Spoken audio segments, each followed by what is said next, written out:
if he does all these things for me, so then I'm a kabbalah myself. Why did Yaakov have to say that? Hashem promised all that to him.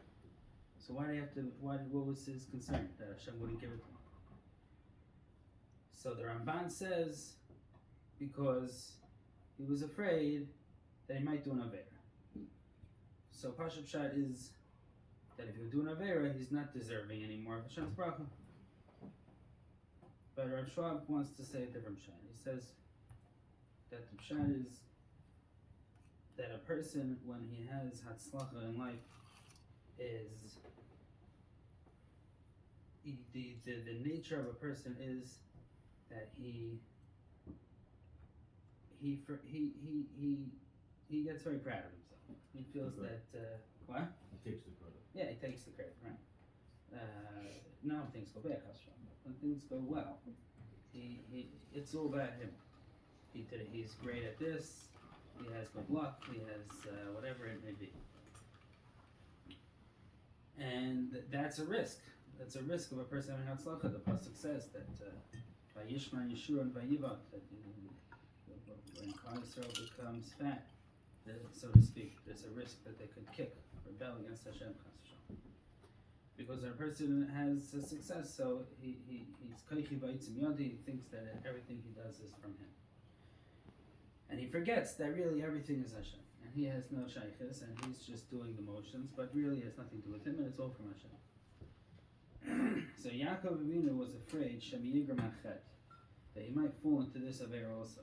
Hashem's going to give him all these brachas, and he might forget that it's from Hashem. So Yaakov Avinu is davening to Hashem over here, that even when you give me all these brachas, Hashem, but I want that it should still be V'haya Hashem li l'elikim, that it's all coming from you, Hashem. That's nothing to do with me. It's all from Hashem. And he says that we see this by Yitzchak also in last week's parsha. Yitzchak was in Gerar, in the land of Avimelech, and he dug wells, and the people from Gerar made a lot of problems with him. They started fighting with him. They posted his wells up. And then he opened another well, and no one fought him. So he called it Rechayves, because he said, now Hashem's letting us live in peace over here. And the next pasuk says, Yaakov left to Beersheba. But they finally stopped fighting with him. What do you leave for? He says because Yitzchak was afraid that till now things were tough, so it was not a concern. But now that things are going good, I don't want to risk forgetting about Hashem. It's too good of a situation. So he left. Because he understood that the tax of a person is not for physical comfort, but it's to serve Hashem, and he didn't want to risk any lowering of that. And the pasuk then continues over there to say that at that time, Hashem revealed himself to Yitzchak and gave him many brachas.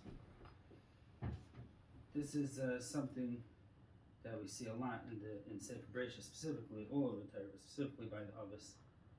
And Chazal tell us that we have to always ask ourselves, when are my actions going to reach the actions of the Avos? And I think that a real role model in this was definitely Savta. I was not in the family for so long. However, I would say 90% of what came out of her mouth was thanking Hashem for everything she had. Right? Mm-hmm. Everything. And I'm talking about the last weeks. Sick, couldn't get out of bed. Hashem is good to me. I have a family. I'm so happy. I don't need anything else. I have so much thanks to Hashem. Everything's Hashem. It will be what Hashem wants it to be. But every other word was Hashem. Hashem, Hashem. No matter how much. According to her, she had everything. And she didn't forget that it was from Hashem. And I think that's a very important lesson. We all have to take from this. There should be an extension of Savta to continue to